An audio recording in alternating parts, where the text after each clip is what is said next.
IQ podcast. I'm Josh Berger.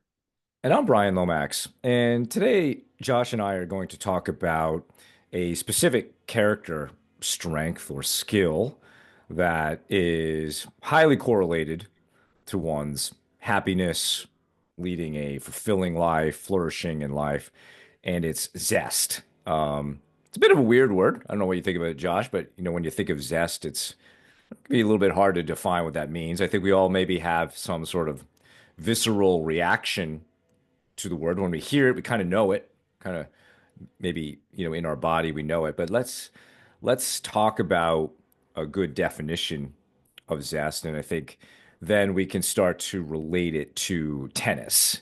As we've discussed many times in this podcast, tennis is a great way to practice our character skills and strengths in such a way that they can also be used in life. And I think zest is a great one. It gives us kind of the constraints of like one meaningful activity in our lives in which we can practice this. And then hopefully it kind of promotes itself into the other aspects of our life. So I have a definition of zest that comes from values in action. So there's a website, viacharacter.org, viacharacter.org. It's a place where you can take a character strength survey for free, and it is essentially 100 multiple choice questions. And when you complete it, you have to register with the site, but when you complete it, you'll get a report back that lists your 20, they're basically 24 character strengths, and it lists them in order from kind of your top strengths, your top five, then there's some middle strengths, and then some lower strengths. And so this definition is from that. It is one of the 24 character strengths that you would be surveyed on. So the definition is approaching life with excitement and energy, not doing things halfway or half-heartedly, living life as an adventure, feeling alive and activated. And just in that definition, Josh, I can already kind of feel an application to tennis and, having a zest for these things. So, maybe approaching tennis with excitement and energy, seeing it as an adventure, etc. So before we get into any specifics on working with zest and maybe increasing it as a character strength, would love to get your just initial thoughts on the word and the role that it plays in human flourishing and happiness. Yeah, I think even just starting from sort of a definition, from its definition or just like what people think of when they think of that word, you could think about a recipe, right? That maybe calls for zest of, a lemon or something like that. And, it creates flavor, right? It creates flavor, it creates excitement. It is having that sort of excitement, that energy, that enthusiasm for life, for life, you know, for your day to day. And yeah, as you said, there's a lot of research that shows that it is vital to well-being, can lead to greater mental and physical health, to better mental physical health, greater life satisfaction. So there's a lot of research around this. Um, and yeah, I really like this idea as a topic for today because I think that, when we think about tennis, there are a lot of moments where maybe it can feel routine or mundane, right? Maybe it's our training, right? Maybe we're training regularly for whatever our goals are. And not all days, but certain days, it feels more like, okay, I have to do this. I'm showing up again. It can feel monotonous at times or repetitive. And I think it's really key to be able to find that zest, to be able to find that energy, excitement. We could talk about certain specific things that can help with that, certain skills or tools that can be built and practiced to help with that. But I think, yeah, whether it's within training or within matches, this is a really important quality to have and to ultimately utilize. I think tennis not only has that mundane nature at times, Josh, but it's also there are going to be difficult things that happen. And having zest doesn't mean everything's just going to be great all the time, but it also can promote, um, the ability to take stuff on as a challenge, to get excited about figuring things out, um, to be perhaps more optimistic in the face of adversity or challenge. And one of the things that, as I was preparing for today, I wanted to understand a little bit more about zest and flourishing, and it reminded me, I think, of an episode we had done in the past around narrative style. Some of that's detailed in the work of Martin Seligman, Learned Optimism, Flourish, a couple of his books, and how having a more pessimistic view, of the past, but also of the future, can, actually harm our zest for life, where being more optimistic means, we're more excited about things. So that totally makes sense. So zest isn't just looking at everything through sort of rose-colored glasses as everything is great, but it's an important character strength when things go, maybe off, like we talked about in our episode on the equanimity game, right? When you are thrown off, then, zest, energy, excitement can be something we use in that moment to want to get through it, to believe we can get through it. So I think it's related in many ways to courage. It's related to hope, at least from a psychology perspective, that, we have with hope. I mean, the important things there are we have goals and we understand the pathways to get to those goals. So I think hope and courage. So in many ways, although we're going to maybe talk about some physical things, zest, a lot of it is a mental kind of construct. A lot of it is more attitudinal. But as we get into this, we'll also note that a lot of our psychology really is driven by our physiology. And I think maybe we can talk about, to me, the biggest thing for driving zest is energy management. So the better quality energy we have, then naturally the better we're going to operate psychologically. So our physiology often drives our psychology. And so, zest being part of our psychology, having excitement and energy being part of the definition, we want to make sure that we are coming to the court, coming to training with our best energy. And that means, maybe it means better conditioning. Maybe it means working on our sleep and improving that, our nutrition, our hydration, our ability to manage energy as along with time, to make sure that we're getting ourselves optimally energized.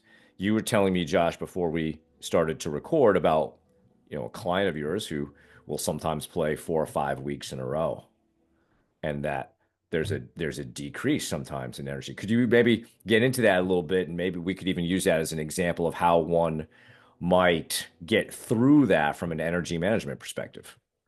Yeah, it's something I've seen with a few different people actually, where they'll play in different sorts of tournaments, and that first week or two, there's a lot of excitement.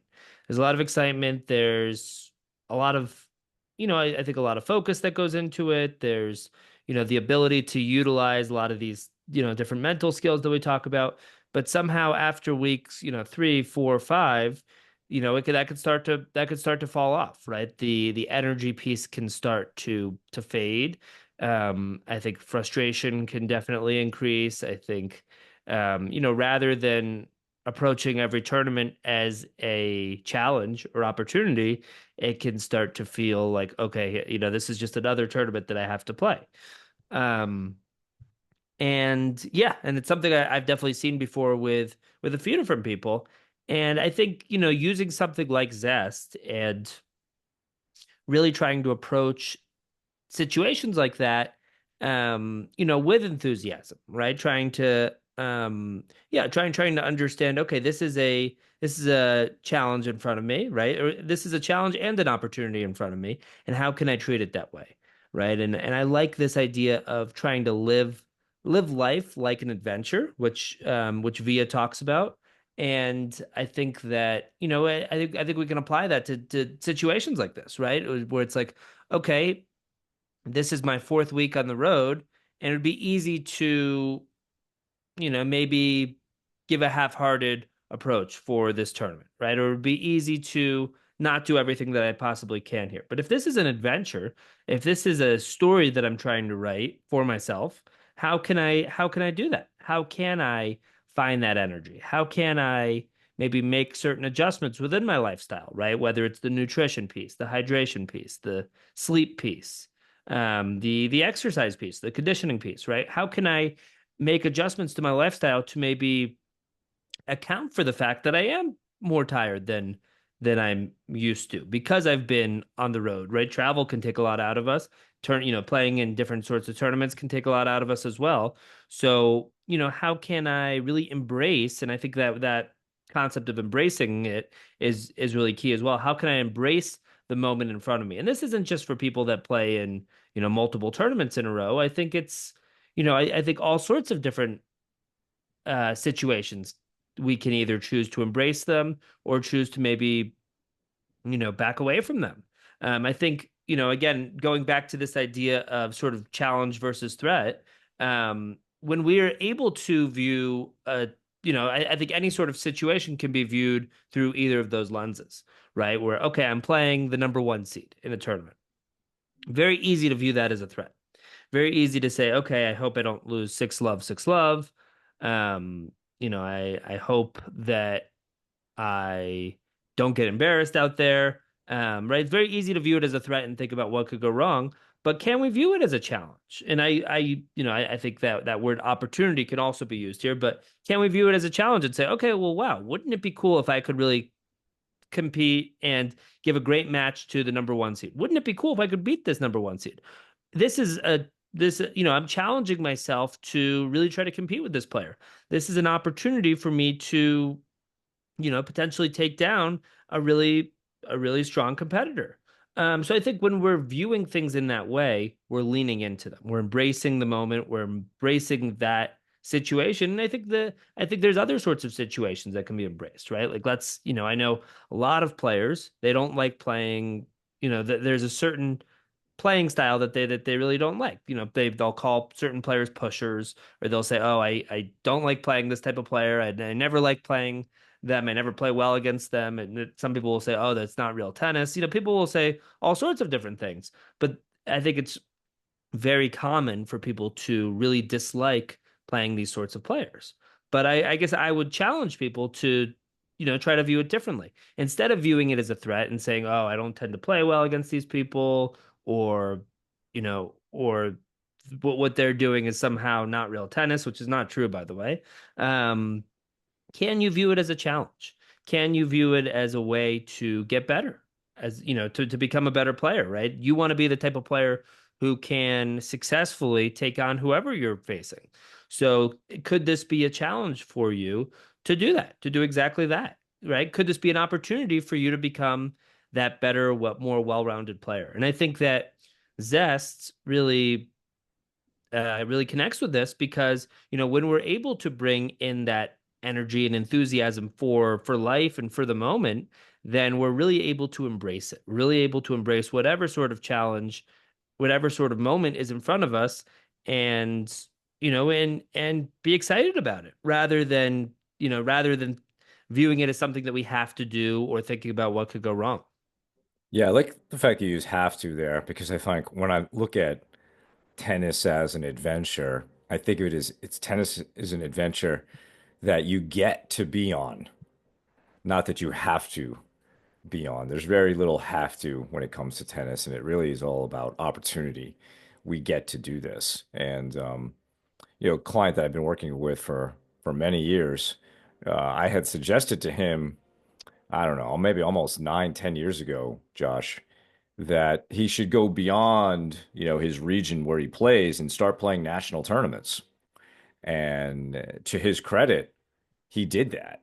And I think he turned it into an adventure.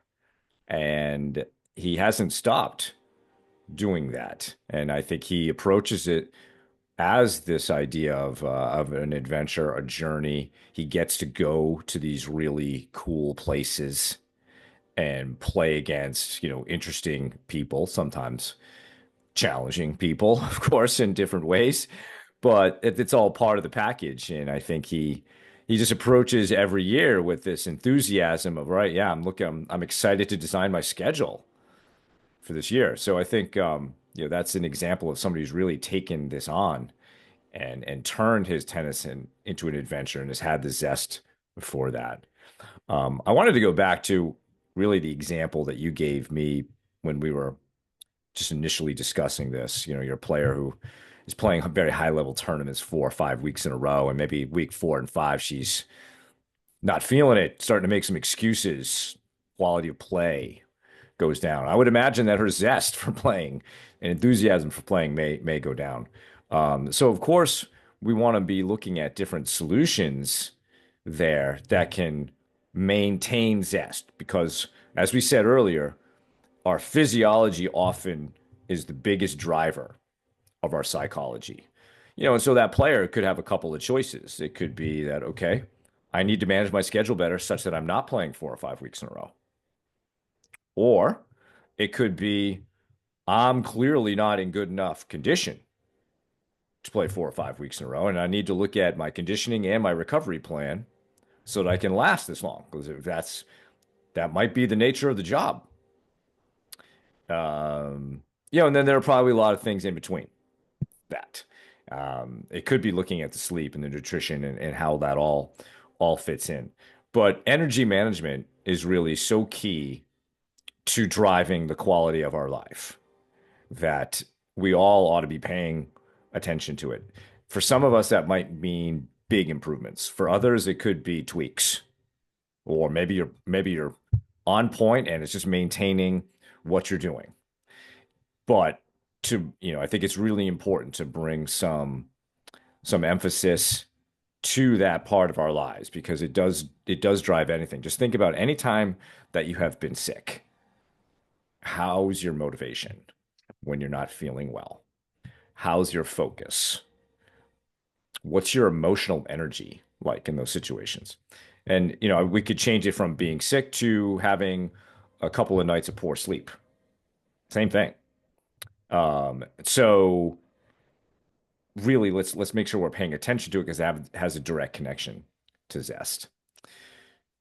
So let's go through another thing, Josh, for developing Zest through tennis. You mentioned this, but I just want to call it out a little bit more overtly, which is having a really strong purpose for playing, something that is meaningful to you. Again, we often talk about this idea of becoming the best you can become. That's kind of like what you mentioned. So if that is something that really connects with you, make sure that you are reminding yourself often that's why you're doing this work. That this is why it's important for me. Yeah, for that serious player who is getting up at 6 a.m., you may not be feeling it every day at 6 a.m. like you want to do it.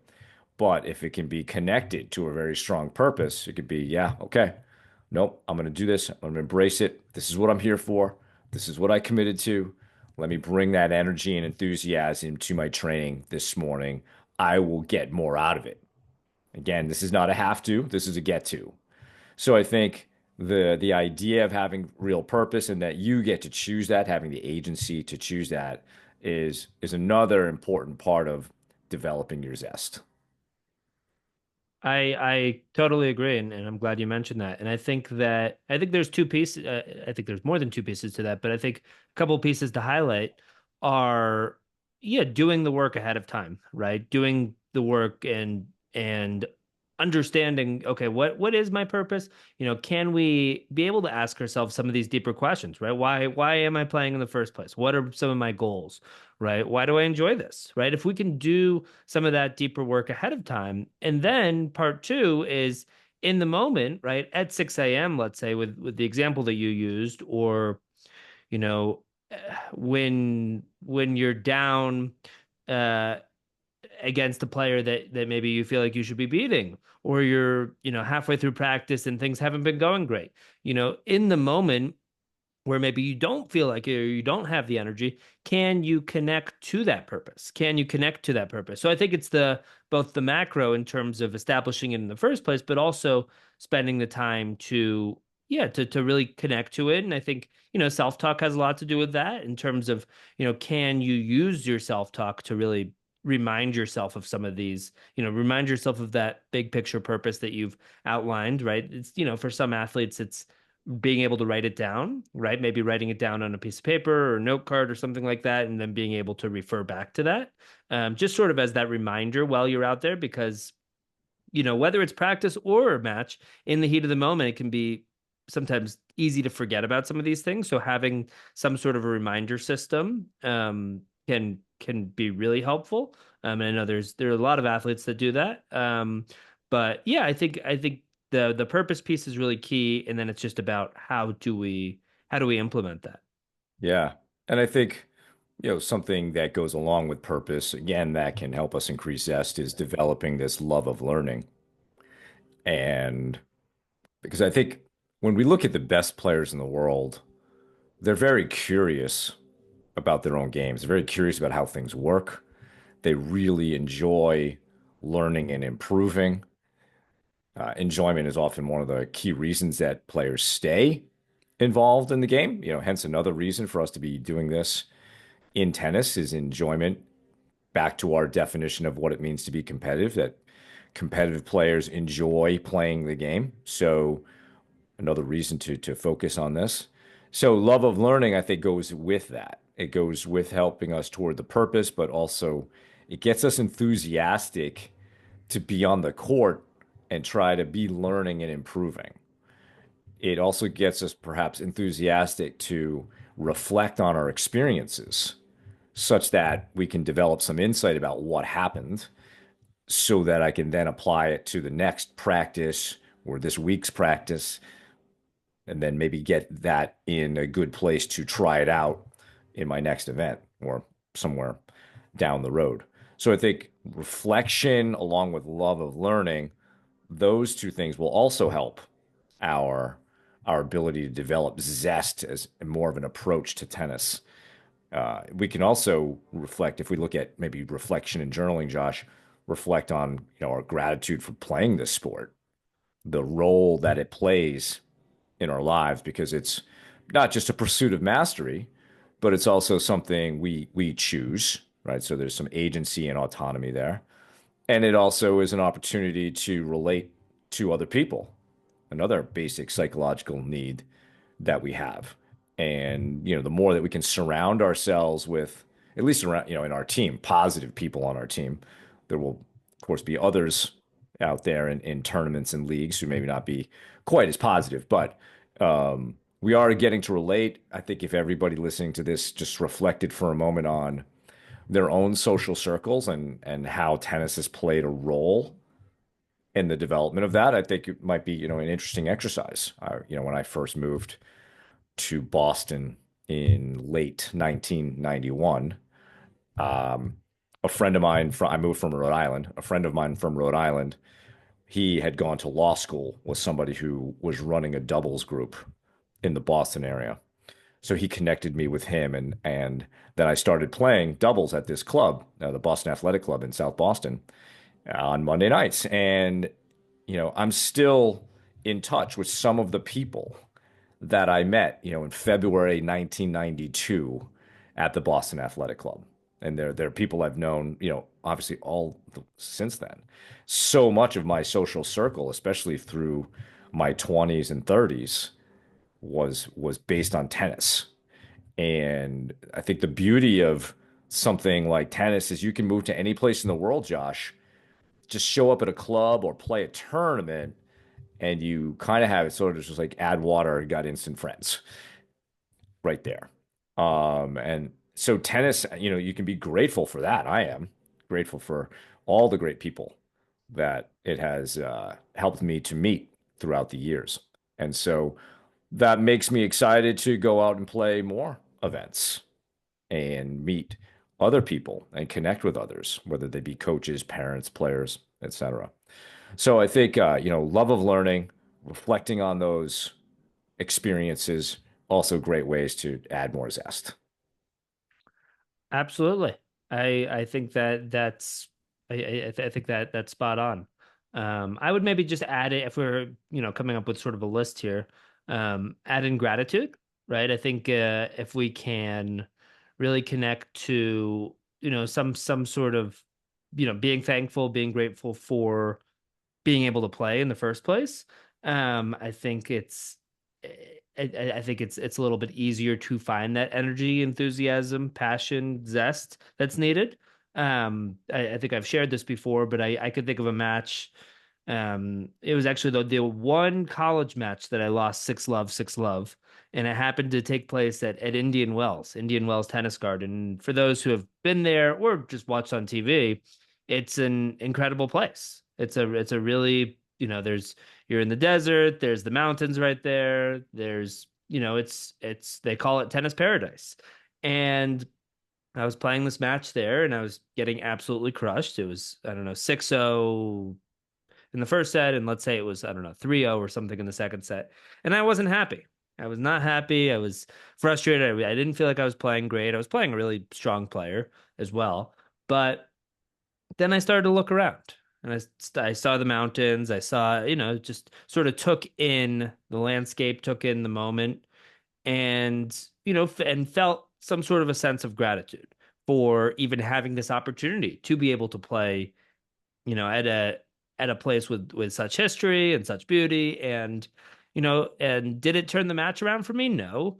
But I was able to connect to that sense of gratitude in that moment. And I think that and, I think there's a lot of ways that we can connect to that sort of sense of gratitude. I think, to be able to be able-bodied, able-bodied to be able to be healthy enough to be able to play tennis is huge. I think, to be able to have different opportunities, to be able to train, to be able to travel to tournaments, to be able, to play in leagues, to be able be grateful to have opportunities around us.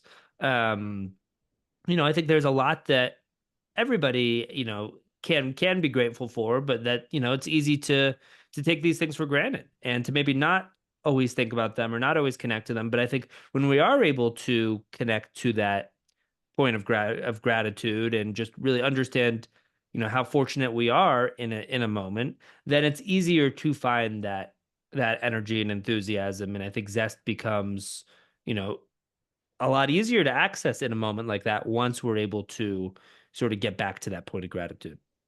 I'm glad you brought up that story, because we do get to play in some pretty cool places if if you choose to travel. I've played in Indian Wells. It's great. Another place that we've both played, you way more than me, um, is the International Tennis Hall of Fame in Newport. I mean, maybe the more you play there, the less you sort of see it. But like when you go there, I mean, that's a special place. You automatically have like this energy for tennis when you step on the grass courts there. I'm sure there are some other places that you've played. Even playing at the U.S. Open grounds in Flushing Meadow is really pretty cool. I've had the opportunity to do that a few times. So I've played in many other beautiful places. And, then of course there are some places that are less like that. But there's still, there are stories there too that like, you can maybe it helps you appreciate Indian Wells a little bit more when you've played it at a place that is a little bit less. But, I've been very fortunate to have played some really beautiful clubs throughout the world. And that's part of the adventure. Again, part of the gratitude to get to do this sort of thing. Um, and maybe there's some inspiration around that. Can we be inspired by our surroundings? Can we be inspired by maybe the stories of other people living great lives through tennis and using that as perhaps inspiration for us to do the same? Um, so I think when I kind of maybe wrapping up my thoughts, and I want to get your final thoughts on this too, Josh. Um, although Zest maybe is a kind of hard concept to get your head around at first. Hopefully, we've brought some clarity to what it means and how it's actually quite important to happiness in life. But certainly, tennis is a great place to practice being more zestful, shall we say? I like how you use the cooking piece. Bring some flavor to this, right? Which is an excellent reference there. And just maybe notice by increasing things like enthusiasm, energy, sense of adventure, gratitude. Um, what else? Feeling alive, feeling really activated there, being willing to take everything as a challenge. And you kind of ball all that up together, and that's zest. And so we can really tap into some of these individual pieces of it, but when we combine it all together, then we have this sort of zestful approach to playing tennis, which, that can only help us become the best players that we can become, right? To really pursue our journey. So what are some of your final thoughts on zest, Josh?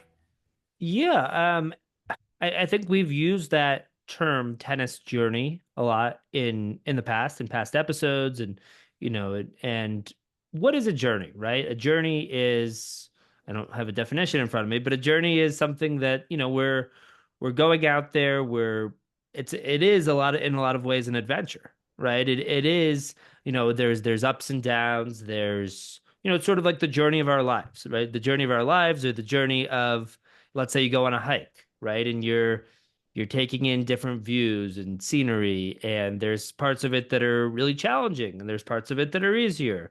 And there's, that's just all part of that, of the journey of that hike, or there's the journey of our lives or our tennis journey.